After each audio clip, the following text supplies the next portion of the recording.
Boa noite, gente. Estamos aqui nessa live de peso, essa live bonita aqui. Nós vamos conversar sobre 31 de agosto. 31 de agosto ficou marcado como uma data... ficou marcado como uma data marcante. Merece isso, sublinhar bem. 31 de agosto, há 4 anos atrás, foi o último dia do processo de impeachment da Dilma, da presidenta Dilma. Foi uma votação do Senado, e nesse dia mesmo ela saiu da presidência e entrou o Temer. E de lá para cá, vários universos aconteceram várias narrativas, assim, quem achava que de 2012 para 2016 já estava acontecendo muita coisa, de 2016 para 2020, muita coisa aconteceu. Então nós estamos aqui para conversar pela ótica, pensar no Brasil, a gente está tentando achar pistas de entendimentos pelo um pouco do olhar do cinema. Eu sou Mauro Reis, meu nome está Lobo Mauro, porque eu também sou cineasta. Eu sou Mauro Reis, trabalho na UFRJ, sou coordenador da Central de Produção Multimídia, da Escola de Comunicação, e fiz um curta em 2018 que fala sobre esse momento do impeachment e da chegada do Temer. É mais triste que chuva no recreio de colégio. E a gente convidou para conversar sobre essas questões e transcender outras, conversar com vocês. Por favor, então, vocês possam colocar também perguntas, que é bem interessante, com a Maria Augusta Ramos, diretora do processo, com o Filipe Pitanga, crítico de cinema e aluna da UFRJ, aluno de mestrado da UFRJ, e a Consuelo Lins, que é documentarista e professora da Escola de Comunicação. Vou deixar agora a palavra com meu amigo Filipe Pitanga.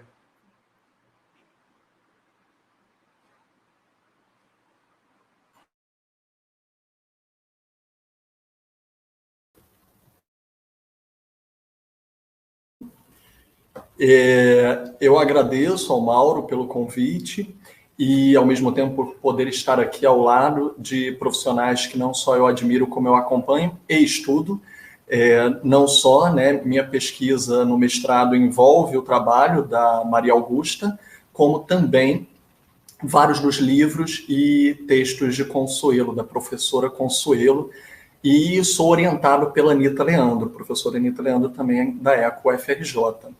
E gostaria de começar, evidentemente, pelo sentimento que se tem de 4 anos de algo excruciante como um impeachment que foi um golpe parlamentar. Nós não temos dúvidas da palavra que foi apregoada a ele. Se nós tivéssemos o próprio Temer, o Michel Temer, no Roda Viva, no programa Roda Viva, chamou o próprio impeachment de golpe, ele nomeou desta forma, então se ele nomeou, quem somos nós para discordar? E é interessante falar sobre isso porque estamos aqui na Faculdade de Comunicação. Dentro de comunicação nós estudamos o cinema e o cinema é uma linguagem para se chegar a isso.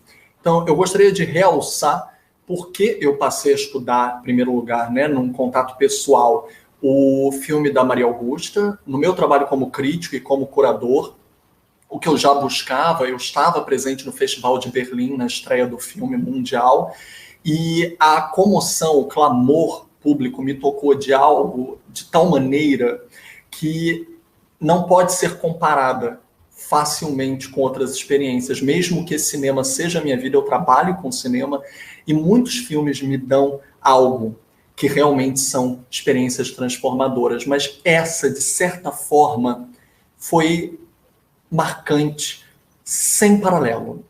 E eu disse isso, eu tive essa oportunidade de conversar com a Guta desde aquela época, e nós conversamos longamente sobre não só a linguagem do filme, já tivemos inúmeros debates em relação a isso, que vamos poder trazer um pouco aqui, mas também em relação ao estado do país, em relação ao estado que foi encapsulado nesse instante mumificado do filme, Nós estamos lidando com o teatro do absurdo, nós estamos lidando com um processo do absurdo bastante kafkaniano, como o próprio nome do filme já diz, Estou aqui comigo com o cartaz do processo, que foi um dos contemplados da exposição que eu fui curador no início do ano, que nós fizemos no Cinema Reserva, em Niterói, Reserva Cultural, que fizemos uma exposição de cartazes de cinema brasileiro por causa, na época, da retirada dos cartazes, né, em relação à Ancine.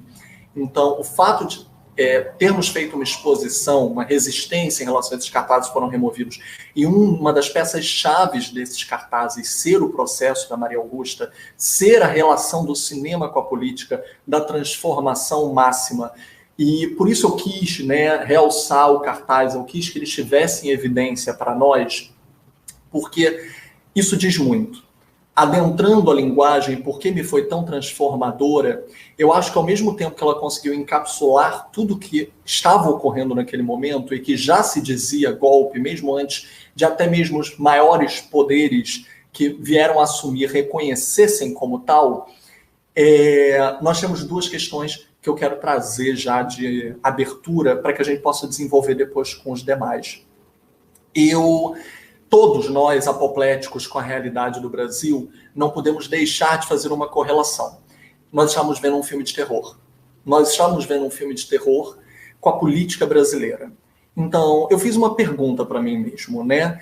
Estaríamos vendo no documentário político contemporâneo, como O Processo, Democracia em Vertigem, da Petra Costa, que foi indicado ao Oscar de melhor documentário, filmes como também o Excelentíssimos, do Douglas, longas-metragens e curtas-metragens que retratavam o período. Estaríamos nesses filmes vendo, ao invés de apenas um documentário, um filme de terror, um cinema de terror, poderíamos entender na linguagem de gênero algo que seria tão real que escaparia da nossa compreensão de realidade?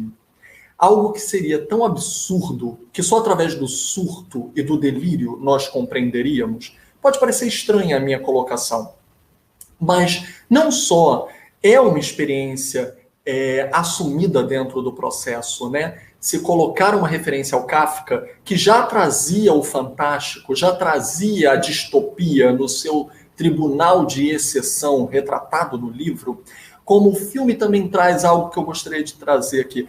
Existem vários arquétipos de gênero que seriam muito tentadores, né? Facilitadores. O Michel Temer seria comparado ao vampirão, né? Até o carnaval brasileiro abraçou esta ideia, fez várias conotações com a imagem dele. Nós também temos o problema da Janaína Pascoal ter sido, na época, correlacionada a uma imagem dantesca de uma certa... de um certo delírio que a comparou a uma bruxa, né? Muitas pessoas diziam, ela é uma bruxa, ela é louca. Eu não gosto desses adjetivos, eu gostaria de combatê-los aqui nesse momento, porque seria um facilitador extremamente preconceituoso também de gênero. Então também vamos desmistificar isso. Mas muitos apregoaram ao estado de torpor que a Janaína costumava nos colocar, com os gritos, com os excessos, essa comparação. Mas eu ainda assim eu gostaria de reiterar um olhar opositivo em achá-la injusta. Mas seria fácil a gente comparar com arquétipos do cinema de gênero através desses estereótipos. Mas eu gostaria de ir além. Eu gostaria de citar, né, um livro do Arlindo Machado, que é um livro que nós estudamos, inclusive, na ECO, que, em grupo de estudo, que é o pré-cinema e pós-cinemas do Arlindo Machado, e que ele fala do proto-cinema e do teatro de sombras. Por que eu estaria falando de teatro de sombras? Acho que temos aqui um paralelo já no pôster, né? Eu adoro que pôsteres já antecipam uma linguagem de um filme, dizem muito. É muito interessante a Guta ter colocado uma imagem em silhueta com o negativo da imagem no pôster. E eu acho isso interessante por inúmeras razões. Pela metáfora de nós termos uma presidenta que estava sendo negada, a imagem dela estava sendo negada como identidade, como pessoa, como mulher, porque também foi um golpe misógino, e a gente tem que lembrar disso, independente de críticas políticas a ela. Não obstante, nós estamos enfrentando uma crise econômica mundial, que ela também não pode servir como único bode expiatório como foi feito, e que pedaladas fiscais que depois foram legitimadas e inclusive replicadas pelo próprio governo Temer não teriam sido justificativo o suficiente para derrubá-la, mas aqui é um argumento de cunho político, jurídico também. Eu também sou advogado, para além de ser crítico de cinema, para além de ser mestrando de comunicação.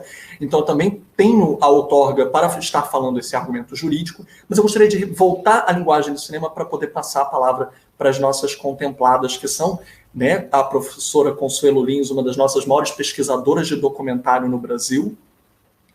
Gostaria de estar aqui também representando a minha orientadora, Anita Leandro, que também é outra das maiores pesquisadoras de documentário no país, ambas também com uma alta pesquisa em relação a imagens de arquivo, que eu acho que vão ser melhor abordadas já já, mas em relação ao cinema da Guta, que sempre foi considerado um cinema observacional, sóbrio, sem arroubos da linguagem cinematográfica, ela própria prefere a sobriedade, a distorção do cinema. Ela não usa de trilhas sonoras, a não ser que a música seja diegética, ela não usa de distorções nas lentes da câmera, ela mal gosta, por exemplo, da utilização de lentes que possam distorcer demais a imagem, como uma grande angular, que é rara na carreira dela. Então, por que eu estaria evocando o cinema de gênero? Eu gostaria de voltar ao Arlindo Machado e o Teatro de Sombras, e voltar à Sombra da Dilma, especificamente com duas questões. A primeira, a votação, né, que nós temos o início do filme daquela forma dantesca, aquele inferno de Dante, em que nós temos gritos, um fla-flu, né? Daqui a pouco a gente vai falar do filme do Mauro também, ele vai colocar melhor e a gente vai poder dialogar, mas também parte de um estado de futebol, no momento da Copa no Brasil, em que o Michel Temer vai ter aquele momento paradigmático, discurso, a vaia. Então nós temos várias coisas que são evocadas naquele momento e que o Michel Temer, ele tem essa correlação histórica, né, nesse momento do curta do Mauro com o filme da Dilma, que aquela votação inicial do processo demonstra um fla-flu ali. Também poderíamos correlacionar um estádio de futebol com o estádio daquela votação. Nós vemos um movimento cíclico, porque estádios tendem a ser cíclicos. Essa é uma conversa que eu já tive com o Mauro. Daqui a pouco a gente retoma ela, né, o movimento cíclico do confinamento do espaço, e que aprisiona aquele teatro do absurdo, aquele espetáculo do absurdo, até para falar de Guy Debord, mas também é um tema para outro momento, que retoma no final do filme com o testemunho, com o depoimento dela, que praticamente é um tribunal de inquisição. Aí sim uma caça às bruxas, onde ela vai ser colocada na fogueira. E aí eu gostaria de passar a palavra para Guta com duas questões, né, já de debate para a gente debater. Para mim existem duas fantasmagorias ali, falando do cinema de gênero, do teatro de sombras, que estão no extracampo. Uma que é a sonora, né? O som é o extracampo do cinema.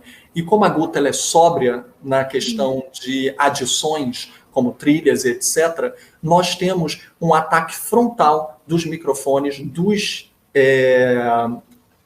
poderíamos dizer, né, que estão atacando a presidenta naquele momento, que não são apenas perguntas, porque são colocadas de uma maneira humilhante, de uma maneira agressiva, de uma maneira julgadora, de uma maneira misógina. E esse extracampo das perguntas é complementado por uma outra fantasmagoria no extracampo, que é ressuscitar o julgamento na ditadura militar da própria Dilma Rousseff como uma ativista naquele momento, que foi julgada como terrorista. E que ela, nesta sombra do cartaz, e que a Guta coloca naquele momento, no teatro do absurdo, naquele julgamento kafkaniano, dois extracampos fantasmagóricos, e o da ditadura militar pesa por cima da Dilma de uma maneira atroz. Eu vejo a experiência da Guta ali transbordar seus filmes anteriores. Para quem acompanha a carreira dela, para quem não se lembra ou não se recorde na ordem, mas os filmes que a Guta já vinha trabalhando, como o Justiça, de 2004, e o Juízo, de 2007, que já trabalhavam com tribunais, já trabalhavam com julgamento, com a estética de juízo e com a estética de o que seria a nossa ética de seguir a lei ao pé da letra, ou dos ânimos e a ânima que são colocados no caso a caso e que importam nas subjetividades. E por isso eu evoco a fantasmagoria.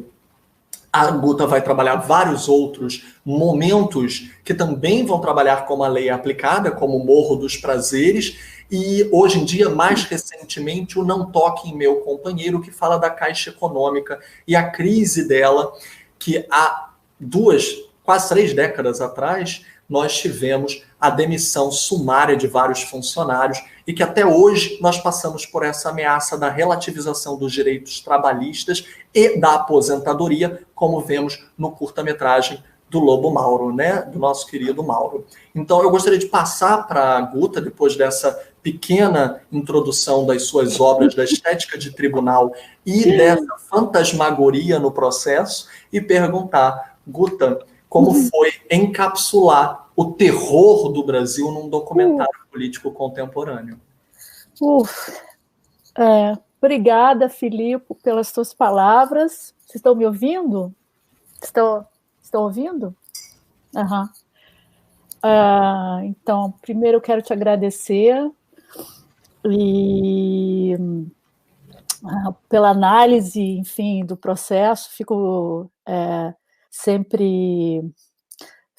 Quer dizer, um filme, ele acaba sendo um filho, né? Assim, um filho que cresce, sai, né? E que tem vida própria. Então, para mim, é muito interessante ouvir como o filme chega e o filme é compreendido e toca o público, e é um prazer te ouvir falar sobre ele. Eu queria agradecer também o convite de estar aqui, do Lobo Mauro, da Consuelo, da UFRJ. É um prazer falar sobre o meu trabalho, é um prazer e uma honra poder, de uma certa maneira, pensar esse momento que a gente está vivendo atual, que é um momento tão difícil, que é um momento de tanta dor, de tanto de barbárie, né? Não tem uma outra palavra para dizer o que a gente está vivendo no país, de total insanidade. E falando enfim, tentando te responder, é difícil falar sobre isso, né? Foi um momento tão difícil ali, naquele momento, quando a gente estava filmando, fazendo o processo, por várias razões, mas nada se compara ao que a gente está vivendo hoje, né? No momento que eu e a equipe estávamos em Brasília filmando, jamais, né, nós poderíamos imaginar que o país elegeria um Jair Bolsonaro, que nós viveríamos o que a gente está vivendo hoje. O processo, ele, na verdade, ele foi uma continuação do meu trabalho, como você já falou. Eu acho que se eu não tivesse feito a trilogia dentro do universo da justiça, eu não teria conseguido realizar o processo da maneira como ele foi realizado, não é? Eu acho que essa experiência que eu tive fazendo os filmes, o Justiça, o Juízo, foram essenciais e também foram fundamentais para conseguir a confiança dos senadores e da presidenta Dilma, enfim, dos advogados de defesa, que abriram as portas, né, que confiaram em mim e me possibilitaram, então, filmar as reuniões a portas fechadas, revelar um pouco dos bastidores daquilo que estava acontecendo. E eu, enfim, a minha maneira, a minha abordagem no processo é exatamente igual à abordagem nos meus filmes anteriores, né? Então, quando essa questão do teatro do absurdo, apesar de que ali naquele momento era tudo tão kafkiano e tão absurdo, enfim, mas eu tento, no momento que a gente está filmando, eu tento ter um distanciamento e também filmar de uma maneira que o público tenha um distanciamento daquilo que ele está vendo, daquela realidade que a gente está tentando retratar, para que esse distanciamento promova uma reflexão, para que a gente possa, então, rever uma série de preconceitos, de uma narrativa, e questionar, né, uma narrativa que estava sendo imposta diariamente sobre a presidenta Dilma, sobre os pseudos crimes de responsabilidade, a pseudo-corrupção, que nós éramos bombardeados diariamente pela mídia, pela grande mídia. Então, existia uma necessidade, de uma certa maneira, de, primeiro, o filme precisava desconstruir, não é, toda essa narrativa que estava sendo criada e que não tinha base na realidade, não é? Porque ninguém sabia exatamente o que era uma pedalada, ninguém sabia o que eram os decretos, se aquilo foi... Ela já estava sendo condenada antes mesmo de ser julgada, e basicamente era uma grande fake news, não é? E a partir, então, primeiro a gente precisava desconstruir para depois realmente conseguir ver, né? Conseguir analisar e conseguir julgar realmente se ela tinha, né? Se havia, né, crimes de responsabilidade ou não, se aquele impeachment era justo ou não era justo. Então, isso tudo precisava ser feito, tanto a desconstrução quanto a construção, no sentido de reconstruir esse real, essa realidade com mais elementos e de uma maneira que no sentido de complexificá-la, não é? De mostrar revelar outras possíveis narrativas, né? Outros possíveis interesses, revelar talvez uma essência daquele processo que a gente estava vivendo, não digo não só o processo de impeachment, o processo político-jurídico, mas o processo pelo qual o país, como sociedade, estava vivendo, não é? Então, e eu acredito que só a linguagem cinematográfica é capaz de fazer isso, é capaz de captar essa essência, não é? Talvez, e no processo de filmagem, a linguagem faz isso mesmo independente de mim, não é? Porque naquele momento, quando a gente está filmando também, não só o país inteiro, mas eu também e a equipe também, nós éramos completamente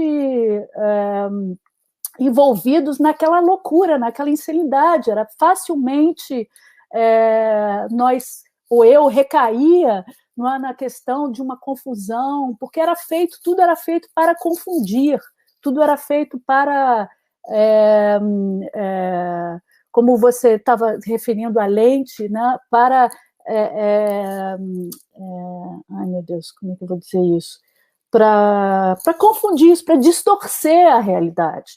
Então, muitas vezes, durante aquelas comissões absolutamente kafkianas, assim, eu ficava tão completamente perdida ao final que eu tinha que sentar com alguém né, para que a pessoa novamente me explicasse o que é que estava acontecendo.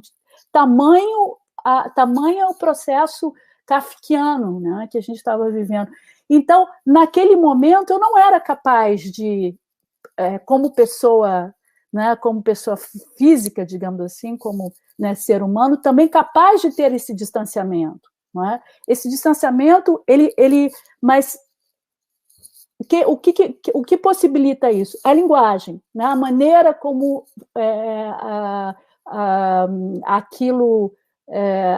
aquele processo foi filmado, não é? São, de uma certa maneira, a abordagem cinematográfica que possibilita, mesmo que nós ainda estivéssemos completamente confusos em relação a isso, mas a abordagem, o trabalho de câmera, o som, a narrativa, a maneira de... todas essas questões, como se a câmera se move ou não, os movimentos bruscos ou não, a lente, o tempo de cada plano, enfim, todas essas questões, elas possibilitam que, no momento que eu vou editar o filme, que essa essência ela venha desse material e da maneira como ele foi filmado. Não sei se isso está um pouco, né, eu estou sendo clara.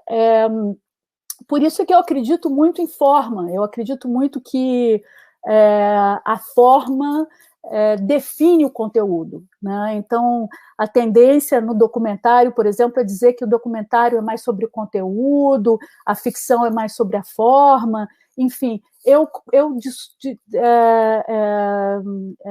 não discordo disso, eu realmente discordo, porque eu acho que a maneira como eu filmo, a maneira como uma realidade é retratada, como ela é editada, ela define, né, esse conteúdo, ou seja, ela possibilita ver, né, ou rever certos elementos ou deixar de ver outros, né? Então, nesse sentido, que eu digo que ela define essa maneira, esse conteúdo. Então, muito depois, então, quando eu fui rever o material todo e fui editar o filme com a Karen Ackerman, é que esse teatro do absurdo, esse teatro jurídico-político, que, na verdade, era uma grande farsa, ficou absolutamente claro e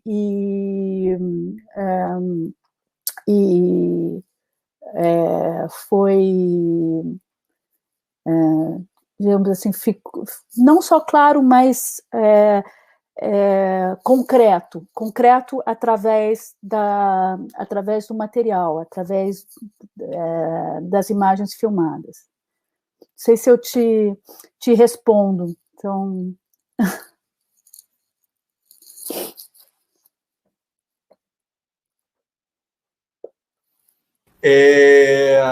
Que a gente possa imaginar que, ao observar o horror, ele tenha inevitavelmente absorvido o horror, porque era apenas o horror que existia naquele momento, né? E nisso eu acho interessante, porque, e aí eu gostaria de ouvir também a Consuelo, porque como nós temos um filme que, pelo que nós já conversamos extensamente, por exemplo, também, não apenas com a nossa, né, palavra em conjunto, mas também com a da montadora, Karen Ackerman, são horas e horas e centenas de horas de imagens. Não só as filmadas, como todo o acervo à disposição.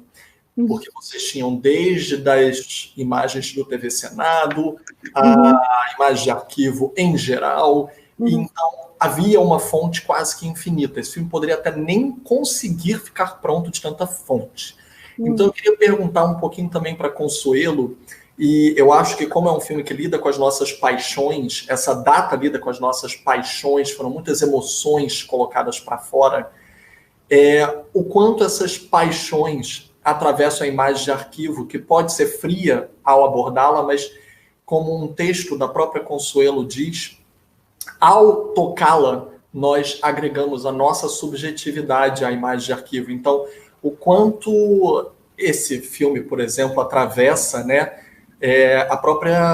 o próprio crivo da professora, e o que você acredita que essas subjetividades podem alterar essa miscelânea e a própria junção de forças das imagens quando são montadas. Obrigada, Filipe. Oi, boa noite, Maria Augusta, boa noite, Mauro, obrigada pelo convite, estou super contente de estar aqui. Né? Da próxima vez, Guta, a gente pode passar teu filme na Eco, lá no auditório, né? Conversando com você pessoalmente, como você já foi outras vezes, né? Vai ser muito bom. Eu queria só assim, fazer, né, um ou dois comentários sobre o filme da Guta, porque a Maria Augusta assim, tem um lugar muito interessante no contexto, né, do documentário contemporâneo no Brasil, porque ela é assim, né, uma praticante, né, do cinema de observação, cinema direto, né, de uma maneira que eu não vejo nenhum outro diretor no Brasil praticar da mesma maneira, né? E eu acho que com um resultado, né, muito rico e, particularmente, então, ficando nesse filme, sem falar dos outros todos que ela tem, que são maravilhosos, mas, assim, em relação ao processo, né, eu acho que esse modo de filmar, né, de tentar observar, né, e acompanhar esse processo todo, né, de perto, né, desse modo, eu acho que foi muito pertinente, assim, né, eu acho que a gente teve... a gente pode acompanhar no filme, né, essas nuances todas e a maneira que ela acompanha as reuniões, sobretudo dos partidos de esquerda, né, acho até que isso seria uma boa questão, né, para a Guta responder, em relação ao tipo de autorização que ela teve para poder acompanhar essas reuniões discutindo o processo, né, quem que não quis, quem que quis, né, mas, de toda maneira, eu acho que é um tipo né, de abordagem que fez, né, que fez do filme o que ele é, né, eu acho que a gente revê, hoje eu tentei ver o filme, eu acabei não tendo tempo, eu revi o trailer, né, e é muito bom, assim, a gente rever aquelas falas todas, todo aquele sofrimento, né, e ver, né, e poder pensar no momento que a gente está agora, né, eu acho que é um filme que realmente vai ficar na história, assim, né, a gente vai sempre poder voltar a ele para, pelo menos, vislumbrar um pouco do que foi, né, esse processo, né, de horror, né, que a gente viveu e segue vivendo as consequências, né? E eu gostei muito da gente colocar juntos, né, esses dois filmes, né, o do Lobo Mauro, que é um curta-metragem, né, que tem um belo nome, né, Mais Triste que Chuva no Recreio de Colégio, né, que eu acho que são maneiras diferentes da gente evocar um acontecimento, né, e abordar um acontecimento, porque no caso do filme do Mauro, né, que é mais quase um ensaio, eu diria, né, porque a gente tem várias camadas de tempo, né, nesses últimos anos de acontecimentos políticos, né, dramáticos brasileiros, né, alguns trágicos, né. Então, a gente tem vários, né, tem 2011, a construção né, a reforma do Maracanã, tem 2014, né, a Copa do Mundo, a gente tem uma montagem de áudio, né, muito interessante no filme, né, com os áudios do Temer, né, o áudio dessa sessão, né, inesquecível pelos piores motivos, né, do impeachment, né, o dia da votação na Câmara, com aqueles discursos horríveis, né? Então, a gente hoje reescutar isso, voltar a essas vozes, né? A gente reconhece a voz do Bolsonaro, a voz do Maia, né? Voltando pelo golpe, né? Voltando as coisas que ele diz ali, quer dizer, um voto do ressentimento, né? Um voto contra o PT, porque o PT atrapalhou o pai dele, tudo, né? Assim, esse voto do Bolsonaro, né, em muitos casos, né, é o voto ressentido, né, e a gente vê isso ali. Então, nos dois filmes tem esses áudios, né, no caso do filme da Guta é um áudio, né, com as imagens, e no caso do Mauro, né, é um tecido, né, é muito interessante, assim, o áudio, é um tecido, né, desse áudio dessa sessão, o áudio do Temer, né, falando da reforma trabalhista, o áudio de um jogo de futebol, do pior jogo de futebol, né, da história do Brasil, do 7-0. Então, assim, tem essa multiplicidade de estratos temporais, né, para falar dessa tragédia que a gente vive no Brasil hoje, né, e a Guta nessa abordagem, né, de cinema direto. Eu acho que são, assim, dois exemplos, né, de trabalhos artísticos, né, que podem nos informar, né, muito bem, né, e o que a Maria Augusta falou, né, em relação à forma, né, quer dizer, muito bom a gente ter dois trabalhos formais muito ricos, né, e que podem, né, nos deixar, assim, nos dar a ver, digamos, né, o que né, momentos, né, dessa tragédia que a gente vive no Brasil já há alguns anos, né? Então, assim, queria só, né, assim, fazer esse comentário em relação, né, e colocar em relação a esses dois filmes, né, e aí eu queria, né, ver se, fazer uma pergunta para o Mauro, né, se ele podia me falar um pouquinho, assim, de como é que ele, né, imaginou, quer dizer, esse projeto, né, porque ele é um projeto que é filmado em vários momentos, né, então, se desde o princípio já tinha um pouco essa ideia, imagino que não, né, porque era tão inimaginável que ia acontecer no Brasil, né. E a Guta, eu queria que ela falasse um pouquinho, se fosse possível, né, desse processo, né, de acompanhar, né, e dessa relação, né, ela já falou um pouco, né, mas o que foi possível filmar, o que não foi, né, enfim, um pouco do processo propriamente de filmagem, tá? Mas, enfim, queria agradecer estar aqui e a gente daqui a pouco volta, né, para conversar um pouquinho. Queria escutar vocês agora. Olha, eu fiquei viajando com o que vocês falaram e eu vou aproveitar, vou tirar uma casquinha da obra-prima, o processo, vou pegar carona, vou tentar juntar o que você falou, o que a Consuelo falou e o que o Filipe falou. É engraçado, pensando no processo do meu curta, ele nasceu em 2011, mas era um projeto de longa, comigo e com uns amigos sócios. Porque a partir do momento em que o Brasil foi escolhido como sede da Copa do Mundo, e aí eu e meus amigos, a gente é muito ligado ao futebol, e o futebol é uma questão muito importante para mim, também de entendimento de Brasil. Quando a gente tem a Copa do Mundo no Brasil anunciada, e tem o Maracanã fazendo de novo uma reforma, a gente pensou na construção do Maracanã. O que foi a construção do Maracanã em 1950, que é um projeto de Brasil que dá certo, aquela coisa, né, maravilhosa. E aí, só que de 2011 até 2014, o filme foi sofrendo vários processos, como todo projeto, os filmes às vezes não dão certo, mas a gente filmou de 2011 até 2014, pensando nesse longa. Esse longa virou várias coisas ao longo. A gente chamou o Galvão Bueno para fazer uma determinada parte do filme. Quando a gente descobriu o personagem, William Bonner anunciou que o personagem morreu. E a gente viu pelo William Bonner, o personagem morreu. Aí, poxa, mas o filme de novo morreu. E aí, nós temos nós tínhamos muito material filmado de 2011 até 2014.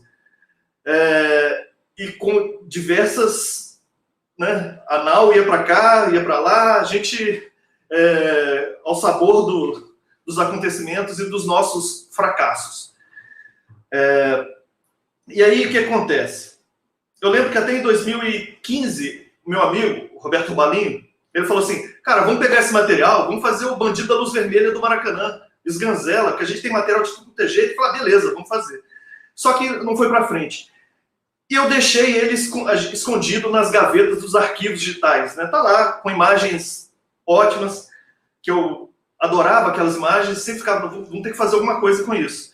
Em 2016, que acontece, né?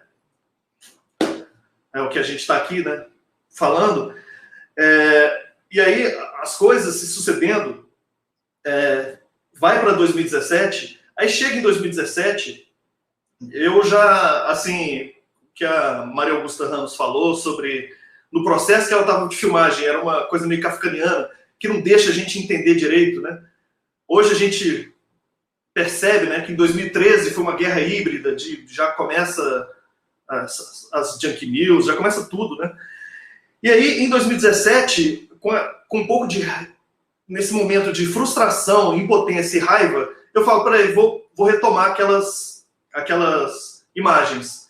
Porque também estava muito ligado a questão, nessa época, o futebol. O futebol, assim, até hoje, né? As camisas amarelas da seleção, aquele jogo da Alemanha de 7-1, que sempre quando saía alguma coisa do governo, mais um gol da Alemanha. Então aquilo ali foi meio que martelando, eu falei, tá aí, vou fazer sobre isso. Vou fazer um pouco sobre isso. E comecei a montar. Mais como tentando encaixar essa questão do futebol, mas como uma tentativa, não de resposta, mas de busca de alguma pista, de chacoalhar alguma coisa para cair algum entendimento do galho dessa árvore tortuosa. Mas no processo da montagem, o filme acabou virando um filme de montagem, de arquivo pessoal, né? Um arquivo que a gente tinha de 2011 e 2014. As imagens eu acabei colocando só de 2011 e 2012, que é da reforma do Maracanã. E aí os áudios foram dos outros momentos. A escolha do Temer, eu lembro que eu pensei no Temer, ia fazer um pupurri das coisas que ele falou. E eu já estava montando, eu já tinha uma estrutura. E aí, quando saiu a reforma trabalhista, eu lembro que no primeiro momento eu comemorei. Tá aí, o filme tá pronto. No outro momento, caramba, isso é um filme de terror. Reforma trabalhista, eu tô comemorando o quê? E aí entrou a reforma trabalhista. E aí encaixou uma outra questão também, são outras camadas, que essa aí é muito, muito mais tênue, mas é do racismo estrutural. A imagem de abertura, que eu adoro, aquela imagem de abertura, que eu acho forte, foi o John, nosso fotógrafo, John, que criou aquela imagem, ele de uma pessoa em contraluz. Essa pessoa é um trabalhador, um funcionário do Maracanã, que recebia os turistas fazendo embaixadinha. É um negro, com a camisa da seleção, e ele ficava fazendo embaixadinhas. E a gente filmou essa pessoa. Então ele está em contraluz, como no cartaz do processo, né? A Dilma em contraluz. Ele está em contraluz e depois ele vai aparecendo aos poucos, camisa do Brasil, e aí ao final tem aquele achado. E a reforma trabalhista, pelo racismo estrutural, ela ataca, né, basicamente, né, as camadas mais pobres, as camadas pobres têm mais negros. Então ela também, o filme também diz sobre isso. E sobre o terror, é interessante, primeiro que foi um terror para mim, escolher as falas do impeachment, da votação na Câmara. Aquilo ali foi um terror. Foi horrível. A parte que eu fico desopilada da montagem, e aí eu falo que a montagem teve também, o roteiro foi criado na montagem, eu até chamei um amigo meu que é roteirista, Aurélio Aragão, roteirista, e ele me ajudou nessa montagem também. A parte que desopila é só a parte do Galvão Bueno lamentando os gols da Alemanha. Naquele momento, Galvão Bueno lamentando os gols da Alemanha, era o momento que eu ficava mais ok. Eu lembro que eu passei esse filme em 2017 como teste ainda, e tinha uma parte do filme, que tem até no trailer, que quando acontece mais um gol da Alemanha, aí Brasil, aí tem essa parte, as pessoas riam.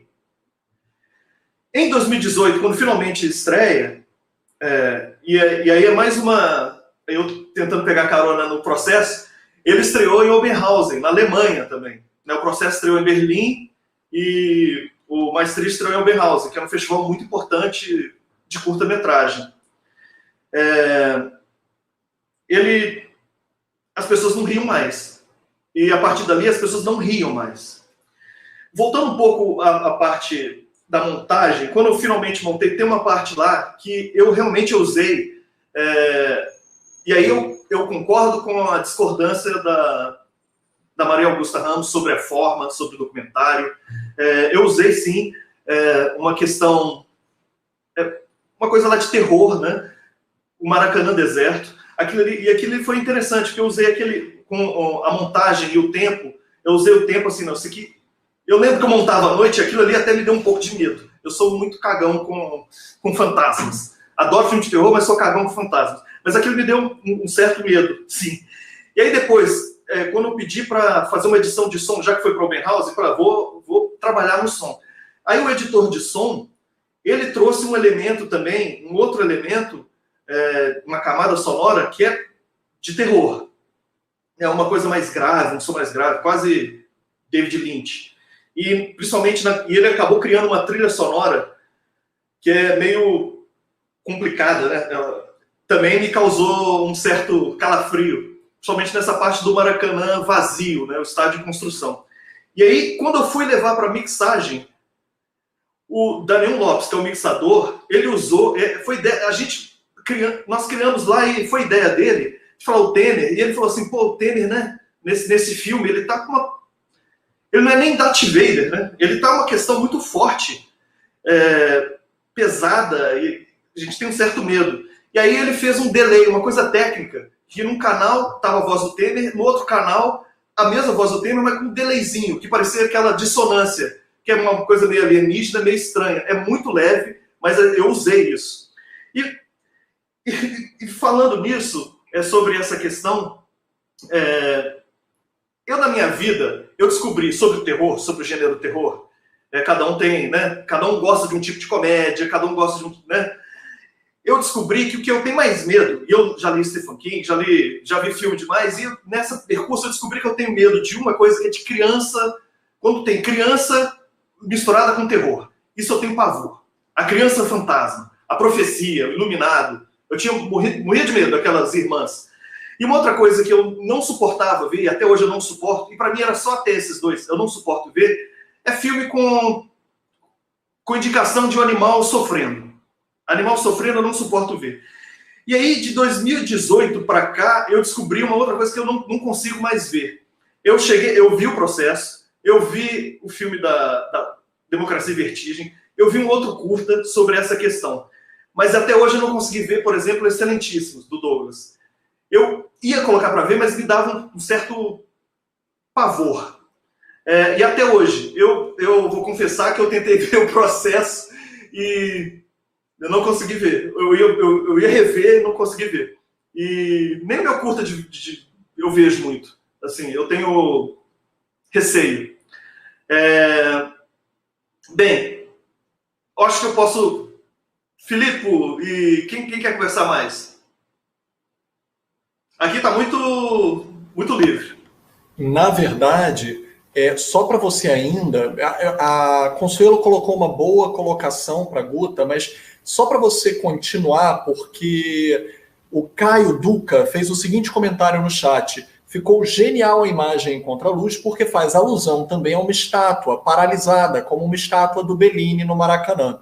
E como a estátua também é uma questão do seu filme, e já debatemos até sobre ela quando da ocasião do seu filme na competição do Festival Belo Jardim, quando eu fui mediador do debate contigo, se você puder estender essa questão da estátua, né, e como é que ela liberta ali no final a prisão do estádio, só para corresponder ao Caio Duca. Caio atleticano, como eu sei que é. A questão do... Pois essa construção do início do filme, que é uma imagem quase parada, né, mas você tem um movimento estranho, e tem uma figura ali que quase virou cartaz do nosso filme, que é quando a bola desce e fica colada aqui no ombro. Lembra muito, a gente parou e lembra muito, sim, uma estátua, e lembra também a estátua dos Três Poderes, lá em Brasília. Algumas pessoas falaram, poxa, lembra... E aí tinha muita coisa a ver. E sim, tinha essa questão de não saber quem de não definir quem é esse personagem, porque esse personagem no início é um símbolo. Né? É um símbolo. Depois, ao final, na metade dessa parte mais em super slow, é que se mostra um pouco a camisa que é a camisa do Brasil. O amarelo destaca um pouco mais. Então as coisas vão sendo desvendadas aos poucos. Mas ele ainda não é uma pessoa, é um símbolo. Mais para frente a gente vê que é um negro, mas que traz outras questões. A música que eu escolhi é do Carlos Gomes, que se chama O Escravo, o Escravo, que é considerado a música da libertação dos escravos, né? Mas que o Carlos Gomes ele fez, não, esse escravo não é negro, esse escravo é indígena, só para não brigar com o Dom Pedro. Mas aí ainda tem essa camada assim. E ao final, na montagem, a gente foi modulando para que ele aparecesse aos poucos e realmente se libertasse. Porque eu não queria, naquele momento, eu queria que tivesse, nem que seja uma fresta de escapatória desse concreto de impotência nossa, dessa coisa de terror total, de incapacidade, porque essa impotência também talvez porque eu seja um pouco claustrofóbico, uma das coisas que eu mais tenho medo também é você ficar parada, você não se comunicar, você não conseguir respirar, você não se comunicar de jeito nenhum. E aí, no final do filme, vou dar spoiler, não tem problema? No final do filme, eu pensei assim, vamos fazer... a gente tem que dar essa direção, essa quebra, essa fissura nesse bloco de terror. E aí, aproveitando que eu tinha alguns torcedores de esquerda do Rio, do Flamengo, Fluminense, Botafogo e de alguns clubes do interior, alguns torcedores falavam, vamos abraçar o Bellini, a estátua do Bellini, porque tinha essa questão do Maracanã, que estava com uma questão lá. Eu falei, Bellini tem tudo a ver com o filme, e vou jogar, eu levei uma bola para que ali, fora do Maracanã, na estátua do Bellini, que dialogava assim com esse início, bacana o Caio ter tocado nesse ponto, porque ninguém nunca fez essa pergunta. Ia fazer essa ligação da estátua do Bellini com a estátua inicial, né, humana, e as pessoas iam jogar bola. Eu ia jogar a bola ali, eu ia chamar a gente na rua para vamos jogar bola. Só que chegou lá, tava meio que chuviscando, não tinha ninguém. E aí aconteceu uma coisa muito... Aconteceu a realidade batendo na cara.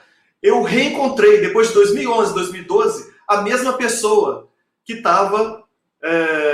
que era o profissional, o funcionário do Maracanã. Só que ele estava na rua, fazendo as embaixadinhas, recebendo dinheirinho dos turistas. Aí eu falei assim, cara, você se lembra de mim? Isso foi em 2017. Eu falei, cara, você se lembra de mim? Ele falou, não me lembro.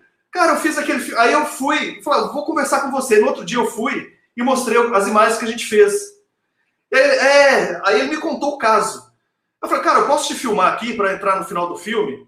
Eu falei, tá, pode. Aí eu fiz uma imagem meio de encenação, depois a imagem não pegou, eu consegui uma outra, a coisa foi rolando, o que eu imaginei como entrada lá foi horrível, mas a coisa foi rolando, e um dos caras que vendia também bugigangas e souvenirs, ele entrou, ele falou, pô, posso entrar aí? Eu falei, pode. Aí ficou aquele final deles batendo bola. Eu ia embora. Cara, eu já estava no metrô, quando eu voltei, e falei, não, eu preciso conversar com esse cara, eu preciso que esse cara me dê o depoimento.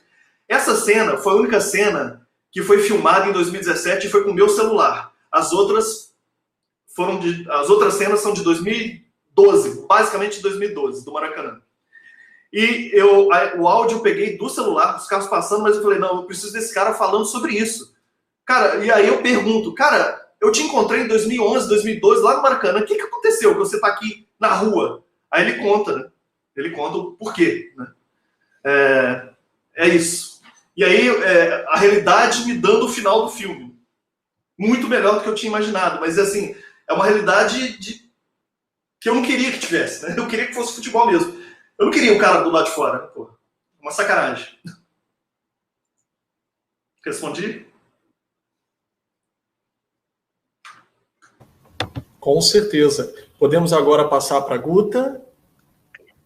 A Consuelo já havia feito algumas perguntas, mas eu acho que ela colocou algumas questões a mais no chat. A Guta consegue ler aqui? Sobre montagem, Guta, você podia falar um pouquinho sobre a montagem do filme, que você, né, já falou, já evocou, mas assim, o fato, né, de você ter esse material enorme, né, assim, você tem um fio cronológico, ajuda, mas é muita coisa, assim. Então, como é que foi, né, esse processo, esse estágio do filme, né?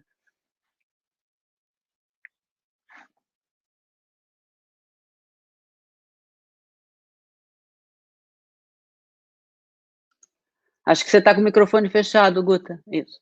Não. E ele tem que... Isso, tá bom. Bom, então, posso falar assim... Primeiro, eu só...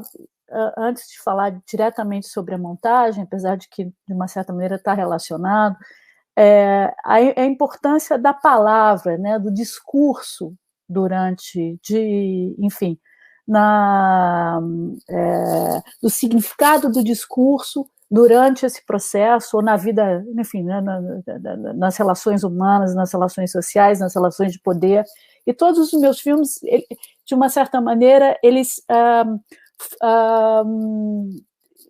se concentram também nessa questão do discurso, na questão da comunicação ou da falta de comunicação, no caso do juízo, do justiça, entre um juiz e um réu, enfim, nesses dois universos, essas duas realidades que não se comunicam, não é? E o que isso revela do Brasil, da sociedade em que a gente vive. Então, nesse caso do processo, muito importante a questão da palavra, né? A questão do discurso. Então, para mim, o início do fim, né? O início do que a gente está vivendo agora, se deu no momento em que o Bolsonaro, então, dedica o voto dele ao Ustra, não é? Aquilo tem um significado, enfim, não é dantesco e de uma, não é? Revela tudo que a gente está vivendo ali, né? Esse lado racista, preconceituoso, machista, autoritário, né? que o brasileiro também, né? Que a gente manteve, né? Eu acho que foi nós não, como sociedade, nós não elaboramos a ditadura, nós não elaboramos toda essa violência que é intrínseca ainda na sociedade brasileira, né? Que a gente vê no justiça, que a gente vê no juízo, né? Que são violência, que a violência ela não explode, digamos assim, no filme como um filme de ficção, não é? Mas ela implode, você sente no filme todo a violência da sociedade brasileira contra aquelas pessoas, aqueles jovens, homens, negros, pobres, enfim. E como essas instituições, como o sistema judiciário, a instituição de justiça, ela desempenha um papel, não é, nessa manutenção dessa relação de poder, na manutenção do status quo, e, enfim.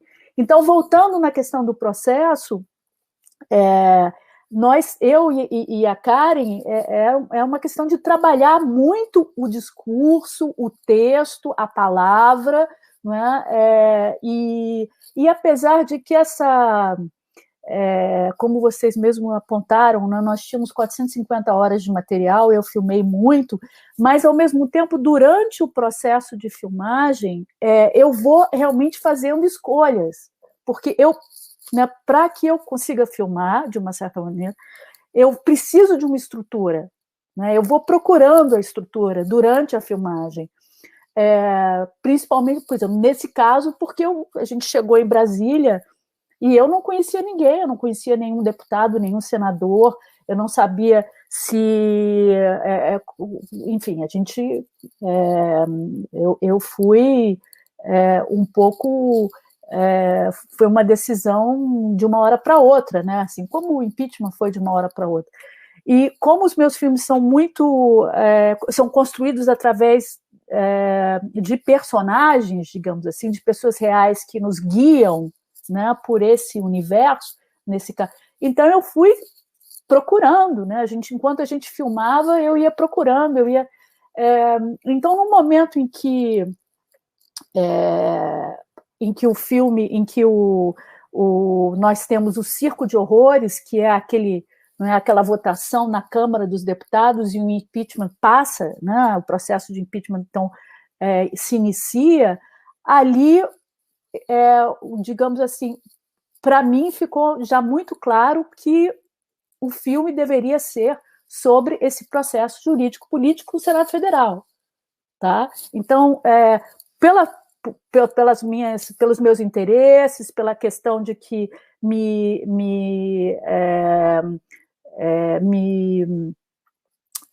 inspira, e trabalhar com essa questão do teatro da justiça, e nesse caso o teatro da justiça e da política, e revelar através desses discursos e da palavra, e, enfim, da retórica política, o momento que a gente estava vivendo, eu meio que fui procurando esses personagens que seriam os personagens, digamos, que seriam os personagens que seriam essenciais, fundamentais nesse teatro, nesse tribunal político-jurídico, né? Então, a gente pode dizer que o filme, o processo é um thriller, né, jurídico, né? É um filme de tribunal, né? Então, você tem que ter um defensor, um advogado de defesa, um advogado de acusação, os senadores que são os juízes e, ao mesmo tempo, que também fazem a defesa e fazem a acusação, enfim, você tem o réu, que seria, né, a presidenta Dilma, então você tem uma série... e eu fui atrás disso, Então, de uma certa maneira, é claro que nesse processo, e como eu disse, é tudo muito confuso, né, porque tudo acontece, né, a qualquer momento as coisas mudam, não tinha muito como se planejar, muita coisa aconteceu durante o filme que nem o filme nem deu conta, né, porque são tantos eventos, tantos acontecimentos, mas peraí, por que eu estava te falando isso? Mas, de qualquer maneira, essa questão de ser um filme de tribunal, que foca nesse processo jurídico-político em Brasília, então começa a ter uma unidade de local, unidade de tempo, e aí eu fui descobrindo esses personagens que eu achei que eram importantes, apesar de que eu filmei outras pessoas também que acabaram não que eram também importantes, mas que não entraram no filme. Então, isso vai me ajudando até essa estrutura, né? Mas, ao mesmo tempo, a necessidade de filmar muito também se deu porque as comissões eram comissões de horas e horas e horas, né? Você tinha reuniões que duravam 3 horas, né? Você tinha comissões que duravam 12 horas. Assim, ninguém... E as coisas podiam acontecer a qualquer momento. Então, vou te dar um exemplo. Aquele momento em que a Janaína Pascoal interrompe a Gleisi Hoffmann para reclamar do Lindbergh, que eles têm um conflito ali que é revelador daquele momento, enfim, foi na 50ª hora da comissão, não sei o quê, entendeu? Assim, se a gente não estivesse filmando incessantemente, pelo menos, né, eu não teria aquilo, então era muito difícil você planejar, né, planejar, assim, escolher, não, vou filmar isso e não vou filmar isso, né, porque realmente tudo tinha muito, né, tudo podia acontecer e ao mesmo tempo, como você falou, quer dizer, tudo já era um teatro, né, como isso está claro no filme, sim, né? Sim, claro. Porque aquilo ali era para fingir, né, que tinha um processo acontecendo, né, assim, então, né, eram questões muito difíceis para você como realizadora ali, né, decidir, né? Sim, não tinha como, como eu falei, assim, em geral, nos meus filmes também, durante o processo de filmagem, eu estou 100% preocupada em como filmar, em como captar da melhor maneira possível, com o melhor som, com a melhor imagem, da maneira como eu gostaria de filmar aquela realidade, para eu conseguir depois editar da maneira como, né, e que a imagem e o som, quer dizer, a filmagem, seja capaz de captar aquele momento daquela realidade. Porque, por exemplo, você pode, sim, dizer, claro, que tem que ter que precisa, sim, desenvolver uma escuta, em termos de documentarista, né? Que sim, precisa se desenvolver uma capacidade de observação, né? Isso é fundamental, mas essa escuta e essa observação ela tem que se traduzir em imagem e som, né? Você tem que saber filmar. E não eu bato nisso porque tem uma tendência de que novamente, documentário é conteúdo para. Então nós somos cineastas, não é? A nossa, como o Filipe estava dizendo, né? A nossa linguagem cinematográfica. Então, a gente tem que dominar a linguagem cinematográfica. O que é o cinema? É é imagem e som. Não é? É você retratar um determinado tema, uma determinada realidade através da imagem. Você tem que saber filmar, né? Mesmo naquela loucura ali de comissões, de um fala não sei o quê, o outro fala, quer dizer, entre dois seguranças puxando, né, a equipe ou mandando trocar de lugar com outra, que foi uma loucura aquilo ali. A gente precisa ter um material, né? E é claro que as coisas estão erradas. É um pouco uma maldição do documentário, digamos, né? Essa ideia de que não há opções formais, enfim, né? Ao contrário, você vê a multiplicidade de reportagens, por exemplo, que foram feitas e que não ficam, né? Quer dizer, porque não tem nenhum tipo de trabalho formal do material, né?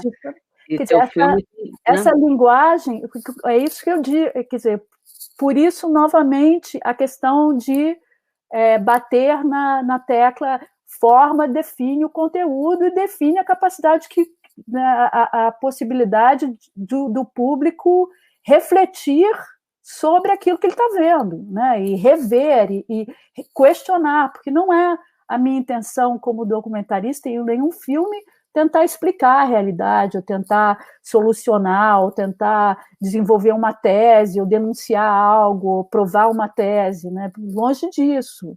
Eu acho que, diante da complexidade da realidade, eu acho que a única possibilidade é você levantar questionamentos, é você gerar uma reflexão, é você possibilitar um rever, tá? Então, espera aí, vamos rever se é isso que, né, eu aprendi desde a minha infância, né? Se isso, o que me é familiar, digamos assim, por exemplo, numa situação, se isso é a verdade, né? Eu acho que existe se isso é a essência da vida humana, né? Se isso é e acho que só a forma faz isso. E aí, só terminando na questão da edição, então, o meu trabalho com a Karen, assim, a Karen e eu, era basicamente rever em grande parte essas cenas que a gente, né, e aí escolher as cenas que eram mais interessantes, e aí dentro dessas cenas escolher os momentos interessantes de cada cena, e aí editar essas cenas e trabalhar semanas e semanas na edição de cada cena. Por quê? Assim, e era um trabalho de discurso. Porque, voltando àquilo que eu falei, a gente tinha para mim, para a Cara, era muito importante falar, desconstruir a questão da pedalada e a questão do decreto. A gente precisava desconstruir essa fake news, digamos assim, e isso não era uma coisa óbvia, porque apesar de ser de uma simplicidade enorme, né, era absolutamente era feito, não é, para se tornar algo ininteligível, né? Ninguém entendia, era algo completamente, ninguém sabia o que era uma pedalada, era uma coisa tão confusa, tão difícil, tão distorcida. Então isso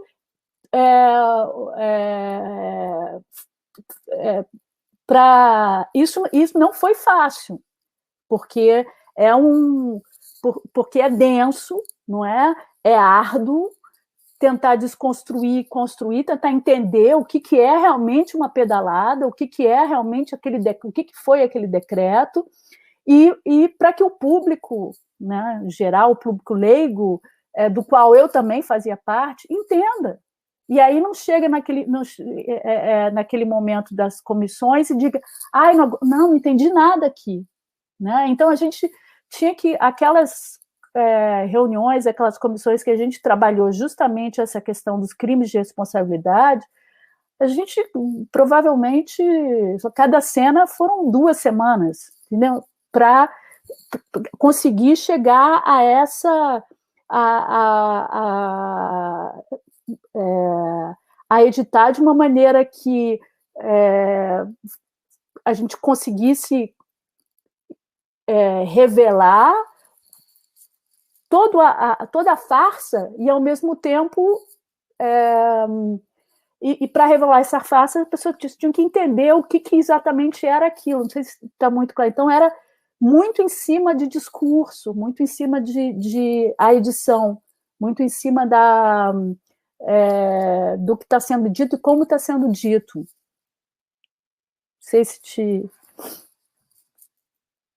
Ótimo, não, muito bom, muito boas observações. Acho que o Felipe quer falar. Eu desdobrar justamente uma questão da Consuelo. Fale. Não, só uma coisa. E eu acho, por exemplo, que é essencial quando a gente está... Porque o processo não é um filme fácil. Eu também, né, não faço filmes fáceis. Não é um filme... Mas é importante a gente ter o registro desse discurso. É importante, como memória no Brasil, a gente hoje... Exatamente. É extremamente doloroso, apesar de... Você, por exemplo,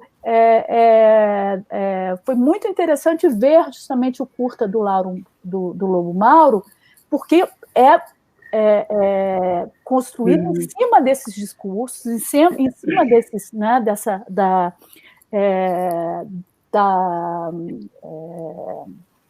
da linguagem, né, da linguagem política, do discurso político, e como é importante a gente não esquecer, a gente ter essa memória, a gente poder voltar hoje, no momento que a gente está vivendo, e rever esses discursos que são completamente...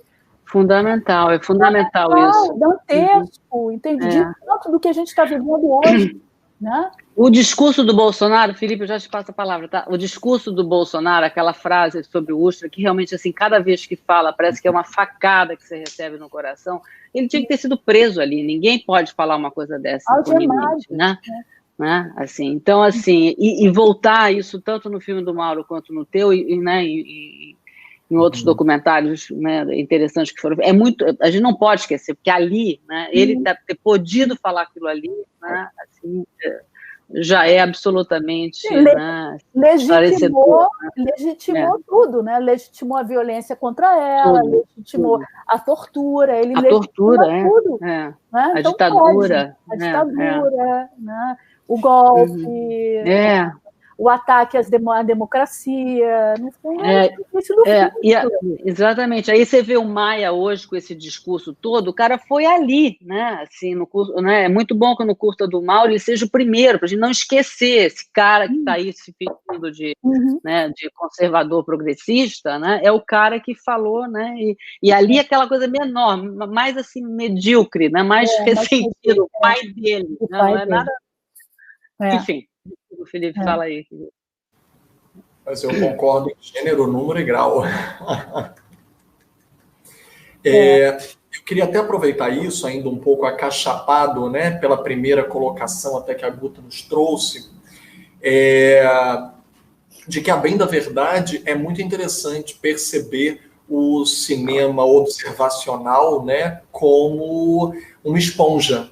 Porque se ele observa, ele pode absorver o gênero que ele está observando.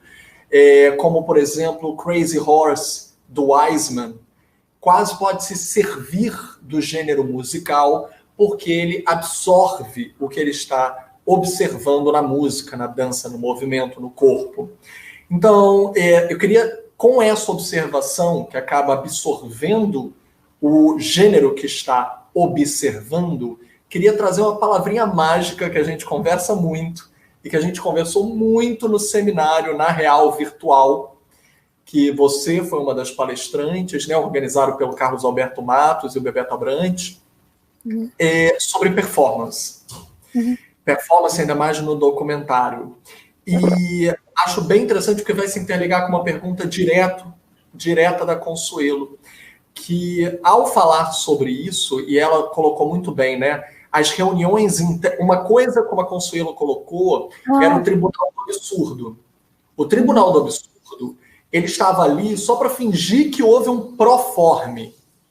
Ele já queria condenar desde o princípio. Não havia absolvição, não havia julgamento. Havia uma condenação. Então ele era inquisitivo, ele era uma caça às bruxas, como a gente colocou. Mas as reuniões internas, elas estão... desprovidas dessa encenação pública. da pantomima. E você consegue algumas naturalidades que vêm muito poderosas, principalmente nas reuniões dos grupos de esquerda, como a Consuelo bem colocou, que vai vir algumas declarações polêmicas que até vimos recentemente que o Bolsonaro, nessas correntes de fake news, viralizou uma cena do seu filme como se ele estivesse fazendo uma caixa preta, né? Ele revelou a cena a famosa cena que todo cinéfilo ama, que todo mundo do cinema ama, que é a famosa cena do meia-culpa. E nós, todo mundo fala, o PT nunca assume a própria culpa. A famosa cena do meia-culpa que você conseguiu captar. E que o Bolsonaro espalhou como se viralizasse, como se fosse, olha a grande verdade sobre eles. Ai, gente, pelo amor de Deus, isso é autorreflexão. Todos deveriam fazer, se chama terapia. E você conseguiu essa terapia observando a naturalidade da cena. Então, como foi sair daquela performance encenada do teatro do absurdo e nos bastidores, nos desvelar isso, como você colocou, né? Se a gente começou falando de sombras, cinema é luz. A projeção é luz. E ao apontar a câmera, você está iluminando aquelas cenas. Então, como foi iluminar e alcançar, né? Chegar àquela... Consuelo colocou muito bem, aquelas reuniões são cruciais para o filme. Então, mas antes de falar das reuniões, eu quero só dizer que eu acho que aquele teatro da política, da mesma maneira que o teatro da justiça, no caso, né, do justiça do juízo, mas ali certamente era um teatro da justiça política, né, teatro, os dois, e é claro que aquilo ali, aquele rito da justiça estava legitimando, digamos, dando legitimidade ao golpe, e eu concordo plenamente, era uma grande farsa, mas mesmo assim, mas eu acho que dentro desse teatro e dos discursos que eram feitos, não para a minha câmera, mas para o público em geral, porque existiam várias câmeras ali, inclusive, né, da TV Senado, são extremamente reveladoras, entende? Elas são reveladoras, a performance ali é reveladora, porque por mais que, sim, existe uma performance política, mas o discurso também é revelador, né? O discurso é revelador de como eles estão legitimando, como eles estão justificando a favor ou contra, não é? Isso é uma questão. Então, eu não acho eu acho que o teatro pode ser muito revelador da realidade que a gente vive, não é uma coisa, é performance, então aquilo tudo ali é falso. Não, não é falso, não. Aquilo ali o que o juiz fala numa audiência. Não é falso, não. Aquilo ali ele está representando o papel de juiz que foi concedido a ele por uma sociedade e que uma sociedade com uma constituição, com leis, com relações de poder, com isso que estão inerentes, que fazem parte daquele discurso. Elas estão ali no discurso. Né? Elas estão na linguagem do juiz, elas estão na maneira como ele dialoga ou não dialoga, ouve ou não ouve, ou como ele usa as palavras, não é? Para justificar o uso daquela lei, enfim. Então, mas mudando sobre... então, a gente está na reunião. É claro que as reuniões, existe uma diferença, a gente não está ali no rito da justiça. Agora, eu não faço... nada muito diferente do que eu faço no teatro, assim, na comissão, entende?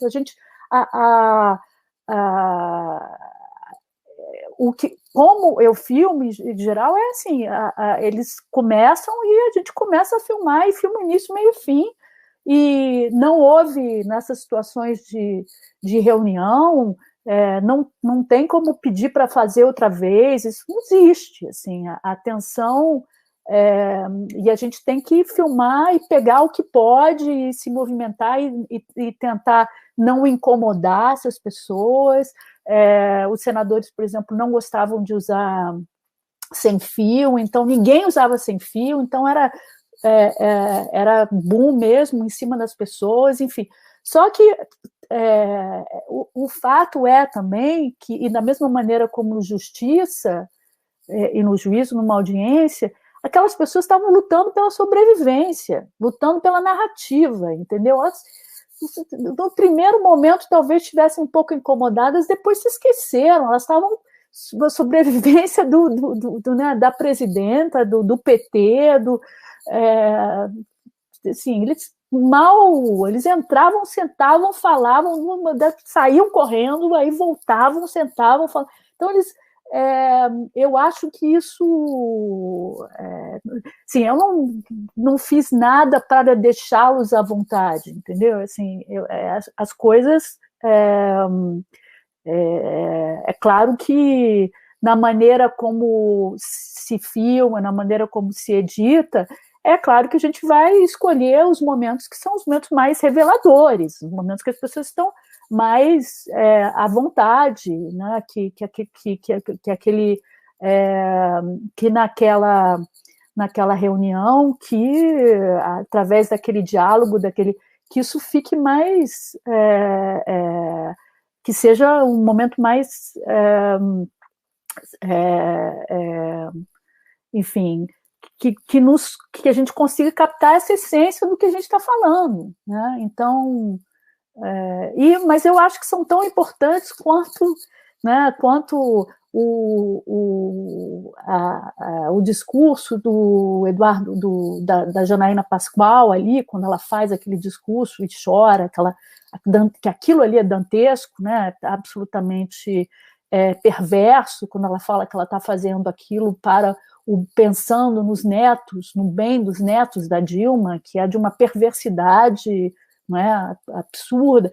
E uma outra coisa que eu acho importante também é que aí às vezes as pessoas falam, mas imagina, ela sabia que ela estava sendo filmada. Claro que ela sabia que ela estava sendo filmada, sabia e gostava de estar sendo filmada. Então, assim, para ela, aquilo ali, ela acredita naquele papel, ela acredita naquelas ideias, ela acredita naquele discurso. Assim, a gente também tem que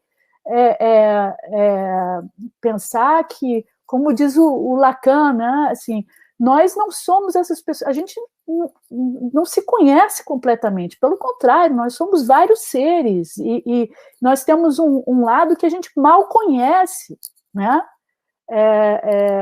Então, assim, tentar também captar assim, elementos e facetas daquelas pessoas que nem elas sabem que existem, entende?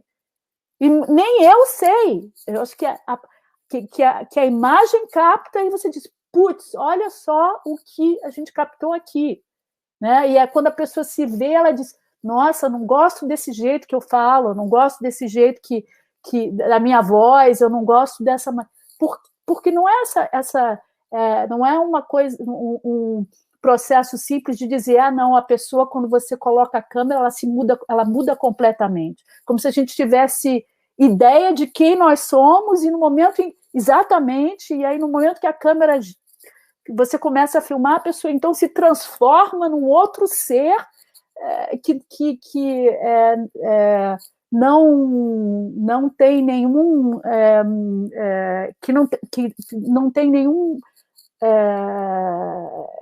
elemento de realidade ou de verdade, sabe? Isso me parece, bom, não é a minha experiência, eu só digo isso, não é a minha experiência filmando, não todos os por exemplo, eu conheço e fiz contatos com pessoas no meio jurídico durante todos esses anos por causa dos filmes. Nunca nenhum juiz, nenhum promotor, nenhum defensor veio para mim e disse, poxa, mas aquela juíza, aquilo não existe no tribunal, aquela pessoa ali não fala desse jeito, entendeu? Assim, nunca ninguém, porque eles são os primeiros a saberem que é exatamente aquilo, que aquela performance é exatamente aquela, que aquela comunicação, aquele diálogo, aquele discurso, de se identificarem com o que eles estão vendo. Enfim, já falei demais. Hein, Consuelo? Concorda, Consuelo? Falou lindamente. Só complementa a pergunta do Cidade Livre no chat, que perguntou de maneira objetiva, não se preocupa. A equipe tinha quantas pessoas e com quantas câmeras vocês filmavam? Nós tínhamos a maior parte, que eram as comissões pequenas, as comissões e as reuniões, nós filmamos em grande parte com uma câmera. Às vezes, quando as coisas aconteciam em 2 lugares, aí eu filmava em um lugar e o câmera ia filmar em outro lugar, mas poucas vezes. Agora, o julgamento dentro do plenário, que a gente filmava lá de cima, essa a gente filmou com 2 câmeras. Então, e em termos de equipe, em geral, quando a gente estava filmando com uma câmera só, nós tínhamos uma sobressalente que eu, de vez em quando, filmava. Era, em geral, eu, o câmera, uma pessoa de som, que era a Marta Lopes, que é uma figura incrível, o Alain, que fez a câmera, uma pessoa de produção, que era a Paula, e alguém também que era uma assistente de produção da Paula, que era nossa assistente que fazia o download, não é? Então era basicamente isso, assim, a gente fazia o download, a gente tinha uma salinha no gabinete da Glaze Hoffman, e aí a gente ficava uma pessoa ali, enfim, foi uma equipe super pequena, e quando a gente tinha, então, filmava com 2 câmeras, no plenário, a gente tinha o Pablo e ai meu Deus, esqueci o nome dele agora, o outro câmera, que eu esqueci o nome, infelizmente, mas que eu vou lembrar daqui a pouco, que também trabalhava com a gente, porque, por exemplo, fora que no julgamento, no julgamento final, eram 20 horas, eram 18 horas, eu começava às 9 da manhã, terminava às 3, às 4, às 7, então a gente tinha 2 equipes, né? Assim, tinha uma equipe e a outra equipe que entrava depois de 12 horas, porque ninguém aguentava ficar 24 horas filmando, mas isso acontecia, né? Só uma observação rápida, mas não se preocupe que você vai lembrar. Quando a gente está pensando em algo, a gente não acessa o outro algo. Tem que relaxar para o subconsciente, liberar outra informação. Mas eu ia só fazer um comentário rápido, antes de passar a palavra até para o Mauro, que como a gente já debateu muito sobre performance, né, não só aqui, também no seminário do Na Real Virtual, acho interessante, as pessoas às vezes associam a palavra performance ao cinema, né? Ligou uma câmera, as pessoas vão performar para a câmera, mas a verdade é, como você citou, Lacan, todos nós performamos. Ao acordar, nós performamos. E o que eu ia só dizer em relação a isso é que o interessante é acabar de ouvir a sua resposta a essa pergunta objetiva do número de equipe e de câmeras correspondendo à expectativa de performance que você ia encontrar.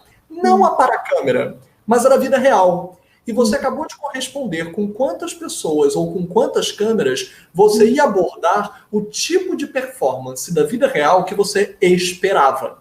Então, como você própria colocou, na encenação dos julgamentos, etc., você tinha que ter toda uma outra infraestrutura. Enquanto que nas reuniões intimistas nem daria tempo, você era uma mosquinha na parede. Então, a infraestrutura era completamente outra. Amei essa resposta complementando a questão da performance. Porque ao antecipar a expectativa da performance humana, vocês se preparavam tecnicamente. Amei essa diferença. As perguntas se encontraram no acaso perfeito. E aí eu remeto para o Mauro, acho que a Consuelo também vai querer falar já. Mas antes, se o Mauro pudesse complementar, já que a gente falou de performance, apesar das imagens de arquivo, existe uma performance rítmica na montagem dele, né? A gente já conversou anteriormente sobre a questão cíclica. Quem diria, né? O longa da Guta com o curta do Mauro, a gente inclusive falaria sobre performance futebolística, né? Porque aquele início da Guta é muito fla-flu, né? Aqueles times com as bandeiras, com as cores, é muito fla-flu. Então a gente volta a uma performance que o estádio E o estádio tem um imaginário muito histórico, né? Estádio é o Coliseu, então a gente também vê as batalhas dos gladiadores, tanto na votação da Guta, quanto na reconstrução de, como você coloca, destruição e reconstrução do Maracanã, para uma coisa que seria utilizada como uma força política, que seria a Copa e as Olimpíadas, os dois movimentos que nós teríamos aqui no Brasil, que eram vistos como heróicos e que foi roubado naquele momento de impeachment, né? Porque não foram eles que construíram esse momento histórico. E eu queria te perguntar sobre performance, sobre esse movimento cíclico do estádio como Coliseu, como gladiadores, aqueles trabalhadores, de certa forma, eram um sacrifício ali naquele Coliseu humano, né? E estádio também como picadeiro, como circo, porque a piada está sendo feita em cima da nossa cara, evidente. Já o da Guta é circense mesmo, pareciam palhaços do macabro, né? Freak show. Mas ali os trabalhadores são uma piada de mau gosto, feita com a nossa cara, porque o extracampo quase parece uma voz opressora, dizendo: vocês irão perder os seus direitos. Vocês serão esvaziados do que um cidadão poderia ter. Então, como foi construir o ritmo? Porque como você tinha imagens de arquivo de acervo pessoal com extracampo sonoro de acervo público, como foi juntar esses afetos numa questão cíclica do estádio, né? Pois é, interessante, pensando nesse filtro da performance. Eu nunca tinha parado para pensar que eu acabei construindo uma performance também, né? Uma performance narrativa da montagem. Eu quero, antes, só falar um pouco de performance lá atrás, que eu trago muito comigo. Eu nem não tinha nada de cinema, eu sou formado em educação física, eu dei aula por 3 anos em escolas, 4 anos em escolas públicas lá de Belo Horizonte. E eu lembro uma coisa que me marcou muito, teve uma reunião de classe. Tem a coisa da performance, tem a coisa que você falou do Maracanã, do objeto, das coisas, né? As coisas também podem performar e a gente, junto com elas, né? Por exemplo, aula de educação física, na quadra, por exemplo, eu, figura de autoridade, professor, os alunos, né?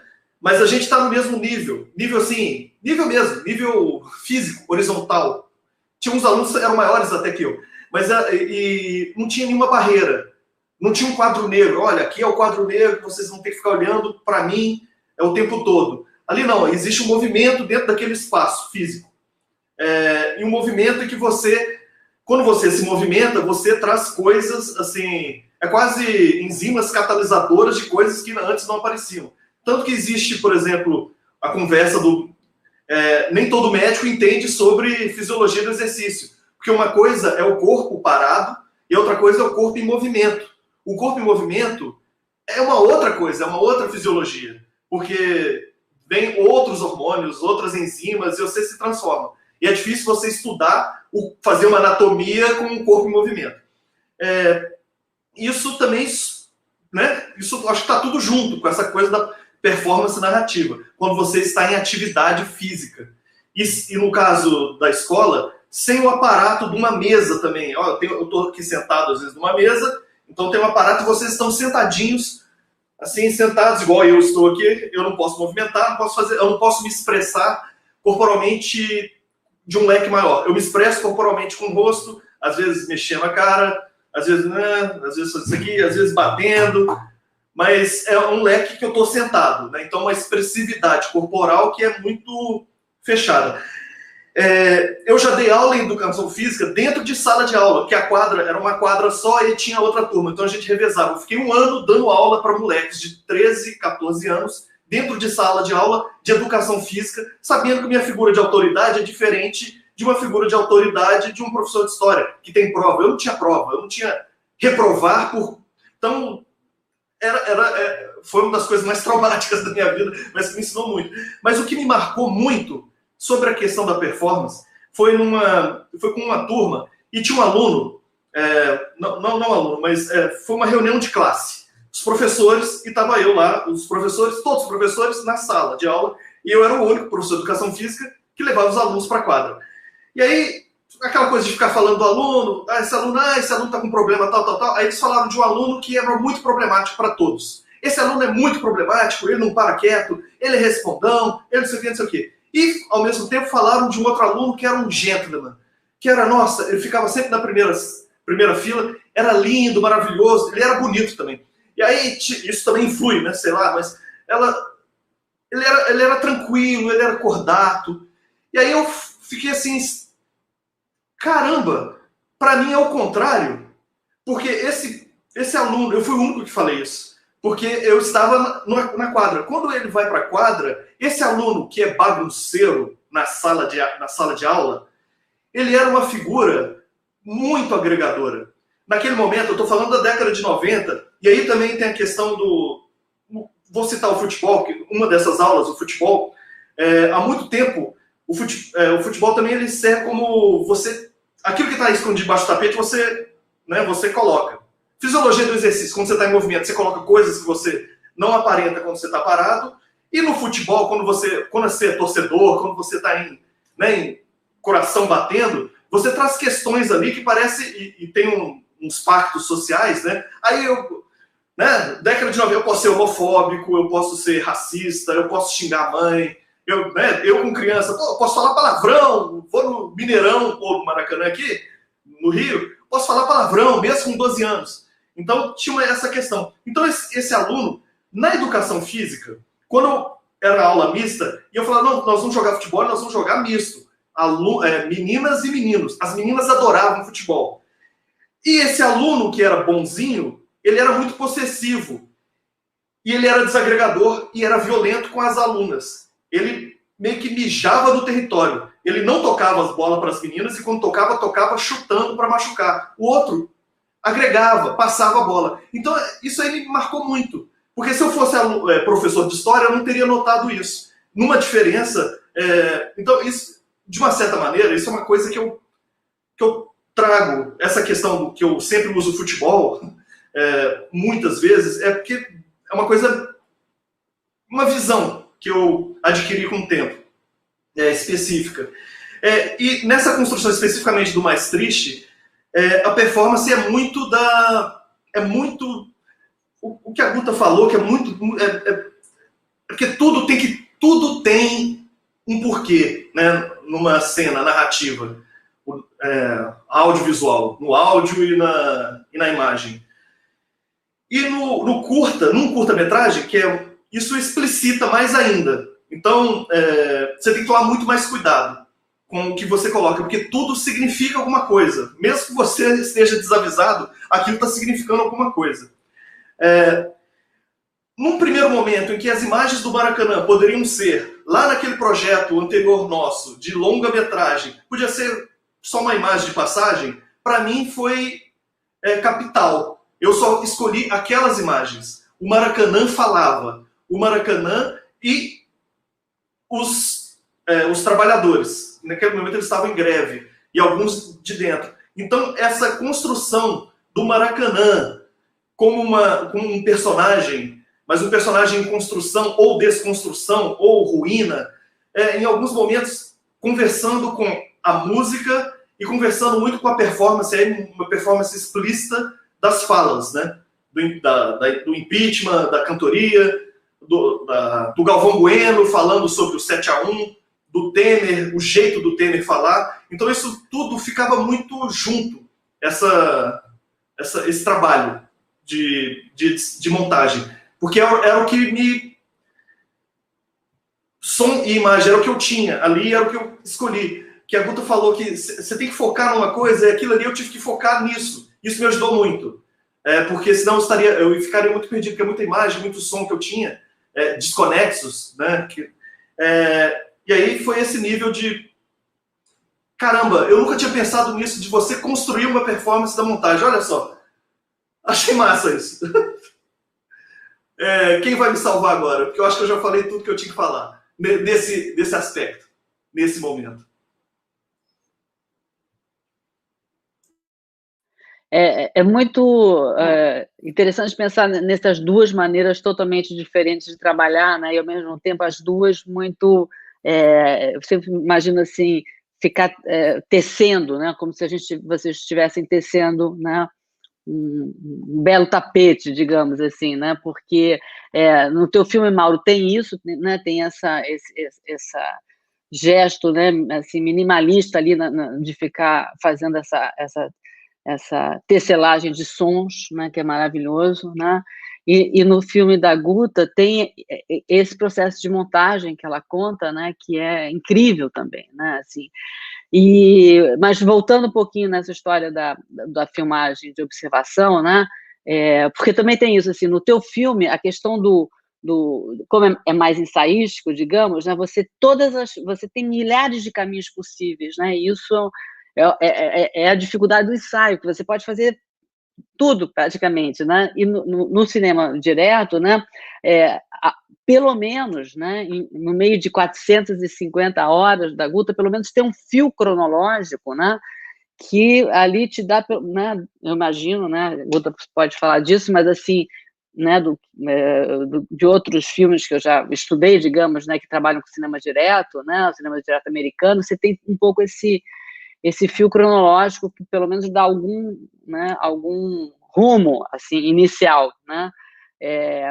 Agora, no filme, nesse processo, né, o fato de ter essa crise, né, Guta, eu acho que eu queria que você falasse um pouquinho disso, né, essa crise, né, do processo todo, coisa e tal, isso, as pessoas estavam muito mobilizadas, né, por aquilo. Então, por exemplo, esses personagens que você, né, acompanha, a Glaze, né, o Lindenberg, claro que tem essa dimensão, eles sabem que você está filmando, né? Isso normal, assim, mas como eles estão muito mobilizados pelo processo, né, todo, então acho que a filmagem fica mais fácil, talvez, entre aspas, né? Dentro de toda a dificuldade, mas eles estão tão capturados por uma questão que está acontecendo ali, né? E eu acho que isso era uma discussão né, dos inventores do cinema direto, de você conseguir pegar uma crise, né? Porque aí, mesmo que no começo eles tivessem a filmagem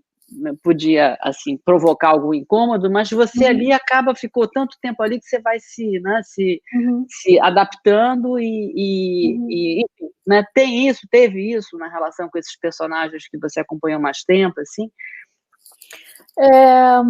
Então, assim, eu acho que tem sim, mas claro que tem.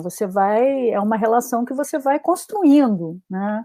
Um filme também é uma construção, né, Consuelo? Assim, ele é um processo. Ele ele não é feito antes e aí a gente vai catar as imagens para, né? Assim, claro, ele é um e esse processo vai influindo na maneira como eu vejo aquilo que eu estou retratando, na maneira como eles se relacionam, então, comigo, né, da confiança, da intimidade. Isso é uma questão que, em todos os meus filmes, eu acho que, né, isso se coloca mesmo. Agora, assim, o que existe, sim, nessa escolha de pessoas que, né, não digo só no caso do processo, no processo, mas os outros filmes também,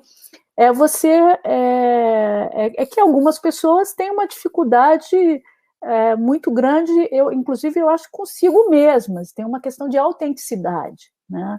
Você filmar pessoas que são muito autênticas, que acreditam em quem elas são e que, né, e que batalham, a própria Janaína, né? Ela, assim, eu posso discordar da Janaína, Pascoal, mas a Janaína é uma figura que, né, ela é autêntica diante do que ela acredita, você entende? Então, e isso é um elemento na filmagem. Não é? Alguém que é muito inseguro, alguém vai se sentir muito mais ameaçado, digamos assim, pela câmera. Não é? Então, também tem uma escolha dos personagens no sentido de quais são as pessoas que têm por exemplo, como a Bruline no Morro dos Prazeres. Não é? Sei que eu sou sou gay, sou isso, sou traficante, mas eu acredito nisso, ela é autêntica naquilo, entendeu? Ela não tem medo da câmera, ela não tem medo de quem ela é. E essa autenticidade você sente. Nós, como público, digamos assim, a gente sente, a gente emana daquela pessoa, da individualidade daquela pessoa, né? Então, não é uma questão... Então, eu acho que é mais uma questão de autenticidade do que da pessoa ser boa de performance, entende? A pessoa consegue atuar na frente da câmera. Não é isso.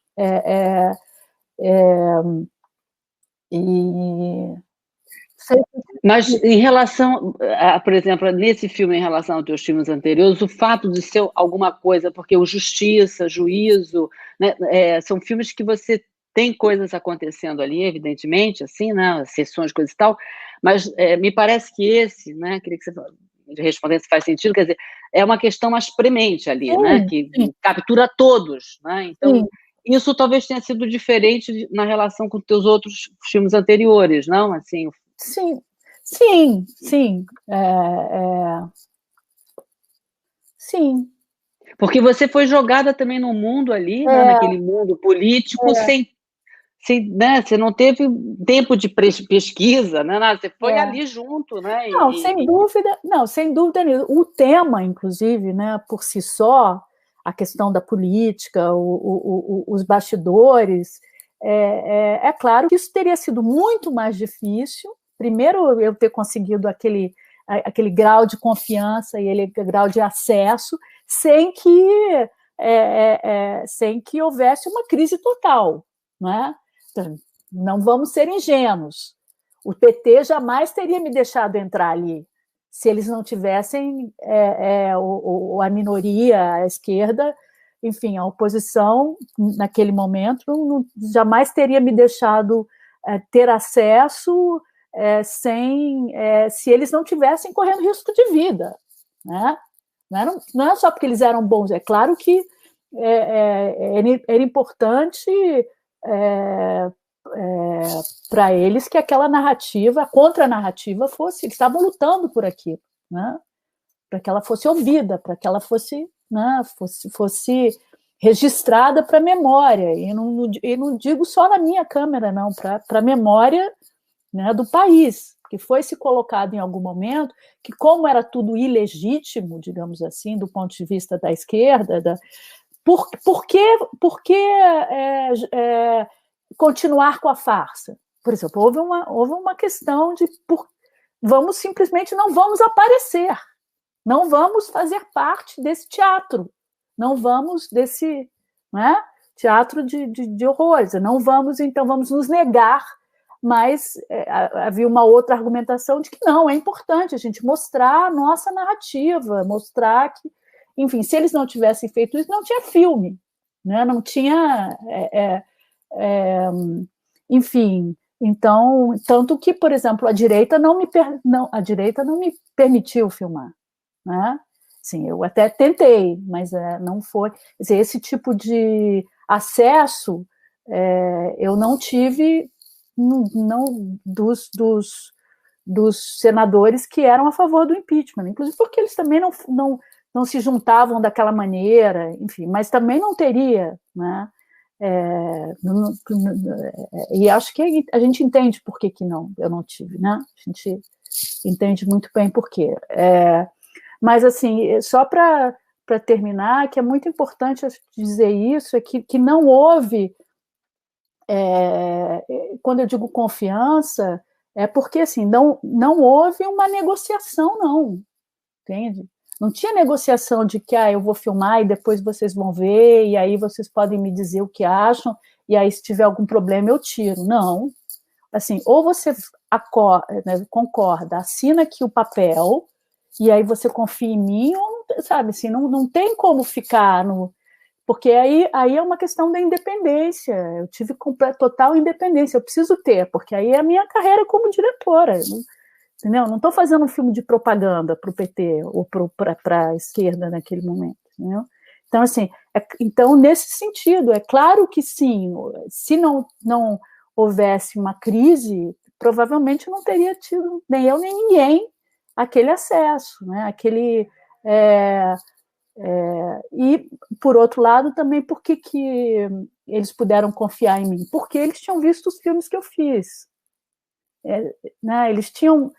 Porque tem uma questão de ética também. Né? A gente está falando de documentário, a gente está falando de uma questão que para mim, cada decisão, cada escolha em termos tanto de como filmar que como editar, cada corte é uma escolha ética e estética. Estética porque ela está dentro de uma estrutura formal, de cena, de hierárquica, uma estrutura de narrativa, e ética porque tem que ser ética, entendeu? Porque não é porque você filmou que, de repente, aquilo tem que ser usado, porque aquilo realmente aconteceu na realidade, tem que ser usado no processo final, no filme, porque aquilo cada imagem tem um significado, né? Tem um poder, imagem e som, né? Tem um poder, discurso também, um poder enorme, né? Então você tem que ter muito cuidado com como você edita, como você, enfim.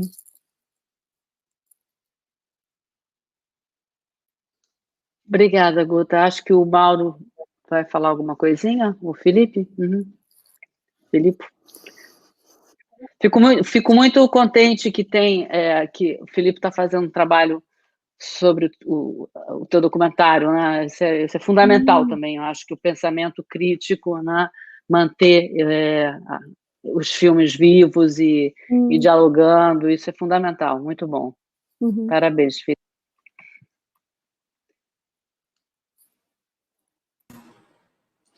Eu queria, acho que a Maria Augusta Ramos, ela está na madrugada. A gente está chegando às 10 horas da noite, mas Maria Augusta Ramos está na Holanda, né? Então, eu estou nas 2 da manhã. Nossa Senhora, entendeu? Nossa, coitado. Acho que a gente pode chegar nas considerações finais e depois eu finalizo institucionalmente. Pode ser? Perfeito. Pensa assim, Mauro, é como se fosse numa quarentena o mais próximo que a Guta está fazendo de rebeldia, como se ela tivesse ido para a night e tivesse se divertindo. É a nossa live. Só faltou a taça de vinho. Segunda noite, né? Vontade a gente tem, né, Guta? Mas não dá, tem que ser assim. Tipo, a partir de quinta, né? Uma coisa assim. E mesmo assim, não tenho, confesso que não tenho saído muito, não. Não só pelo vírus, mas por tudo, né? Tudo é difícil. Especialmente. Esse momento é especialmente deprimente, né? Não sei. Difícil digerir tudo isso, que todo dia acontece uma desgraça. Não, mas e é muito... A distopia chegou logo, né? Presente distópico, umas coisas impensáveis cada dia. Tem hora que eu fico rindo para não chorar, tem hora que eu choro. Não, choro. É muito... E aí o que pode a gente, né? O que pode o cinema, o que pode cada um de nós. Pois é. Aqui a gente está podendo, né? A gente pôde fazer isso. Conversar com você, conversar com o Felipe, com o Suelo, conversar com as pessoas que estão nos vendo, e isso vai ficar guardado na página, no canal YouTube da PR5 para consultas depois, para reflexões. Isso é interessante, está criando quase uma biblioteca, né? Está criando não, quase não, virou uma biblioteca de muita gente num momento reclama chuva de lives, mas isso aí tem um manancial de conhecimento que explodiu, coisas muito ricas estão acontecendo, e aí eu queria aproveitar e agradecer muito para a Pró-Reitoria de Extensão, a Pró-Reitora Ivana Bentes, que também é de cinema. Ela mandou um beijo para todos, ela está num outro compromisso. A Pró-Reitoria, ela teve esse apoio, né, nos deu esse apoio para a loja. O meu curta tá liberado, também, no canal YouTube da Pró-Reitoria de Extensão. Eu queria ler aqui uma mensagem da Suzy Santos. A Suzy Santos é a diretora da Escola de Comunicação. Ela chegou a estar presente aqui nos bastidores, só que a internet dela está caindo toda hora. E aí ela me mandou um recado pelo WhatsApp, eu vou ler para vocês. Queridas e queridos, sinto muitíssimo não poder estar com vocês. Internet me tirou da sala. A Escola de Comunicação agradece imensamente essa oportunidade de debate e saúda o espírito de luta dessas pessoas que aqui estão. Contar uma história, contar e recontar essa história é uma importante ferramenta para dar visibilidade ao processo histórico de desdemocratização que temos vivido.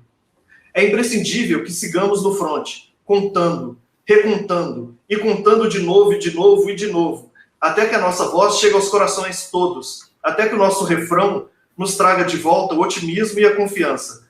Muito obrigada, em nome da ECO, por este debate, por seus filmes e por tudo que ainda faremos. Eu gostaria também de chamar quem estava a gente está aqui no front, mas quem está nos bastidores, que é o Alexandre Nascimento, o FIFO, o Jeff é aluno da UFRJ, o FIFO é meu colega lá da Escola de Comunicação, para estar presente. Eu acho que cabe 6 aqui, né, no StreamYard. Pode ser, FIFO? Eu sempre pego esses 2 de surpresa. Eles acham que... Entra aí.